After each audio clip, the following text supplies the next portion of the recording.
menegakkan hukum. 5 tahun yang lalu dalam debat Capres 2019 saya tim kampanye Joko Widodo.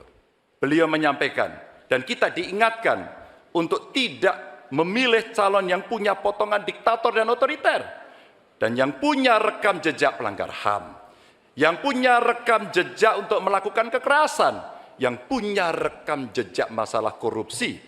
Saya sangat setuju apa yang beliau sampaikan, agar kriteria ini menjadi pegangan kita semua dalam memilih pemimpin.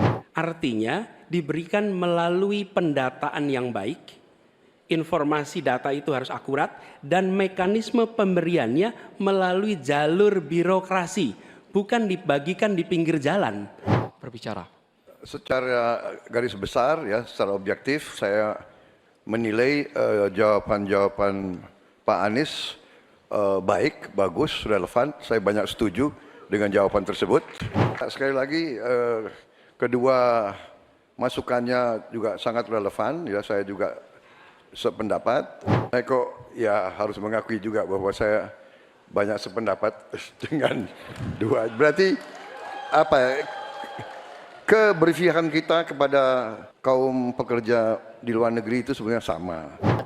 Kalau benturannya antara budaya dan birokrasi, maka sikap birokrat. Birokrat itu cukup fasilitasi saja, dan para pelaku seni budayawan dialah yang mengerjakan. Maka budaya akan tumbuh dan pemerintah akan bisa melihat bagaimana proses kreatif itu berjalan. Apakah itu nyanyi, apakah itu filmmakers, apakah itu para pencipta, penulis buku, semuanya. Sehingga terhadap mereka perlu dilindungi. Tapi berikan itu kepada mereka agar mereka bisa mengurus sendiri. Kalaulah mereka kemudian berekspresi, pemerintah nggak perlu takut. Masa takut sama pentasnya Butet? Kamu boleh loh pentas tapi nggak usah ngomong politik. Enggak. Pemerintah mesti dikritik, pemerintah mesti waras, pemerintah mesti dalam track. Dan biarkan mereka mengekspresikan dengan seninya, dengan karakternya, dengan budayanya. Dan kita cukup fasilitasi mereka yang akan mengerjakan. Kita tidak boleh lagi membiarkan kekecewaan itu terulang.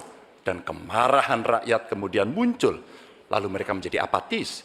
Dan kali ini beri suara Anda kepada calon yang konsisten, yang visioner, yang mampu mendengarkan rakyat, negarawan, reformis, dan tidak punya persoalan. Selanjutnya, kita harus menjaga proses politik demokrasi dengan baik.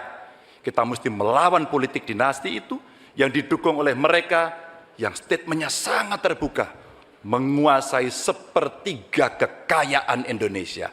Sungguh-sungguh rakyat merasa terluka karena statement itu.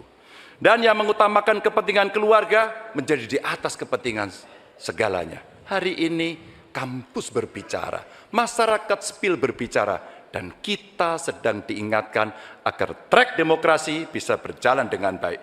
Dan jangan biarkan KKN subur kembali di Indonesia. Kita mesti tegas untuk menegaskan.